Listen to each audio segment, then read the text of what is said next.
Hi all அஸ்ஸலாமு அலைக்கும். சேமியா உப்புமா எப்படி செய்கிறதுன்னு சொல்லி பார்த்துடலாமா? வாங்க வீடியோக்குள்ளே போகலாம். உண்மையாக சொல்கிறேங்க, இதுதான் நான் ஃபஸ்ட்டு டைம் சேமியா உப்புமா செய்கிறேன். இது வரைக்கும் நான் செஞ்சதே இல்லை, இதுதான் ஃபஸ்ட் டைமு. சரி வாங்க எப்படி செய்கிறதுன்னு சொல்லி பார்க்கலாம். எண்ணெய் ஊற்றி கடலைப்பருப்பு ஆட் பண்ணிக்கோங்க.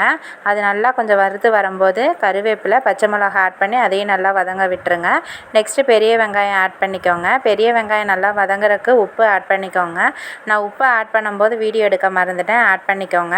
நல்லா எல்லாமே வதங்கினதுக்கப்புறம் சேமியாவுக்கு ஏற்ற அளவு தண்ணி ஆட் பண்ணிக்கோங்க. தண்ணி நல்லா இந்த மாதிரி கொதி வரணும். கொதி வந்ததுக்கப்புறம் சேமியாவை ஆட் பண்ணிக்கோங்க. அதை நல்லா மிக்ஸ் பண்ணிக்கோங்க. அவ்வளோதான், சிம்பிள் தான். இதுதான் ஃபஸ்ட்டு டைம் ட்ரை பண்ணுறேன்.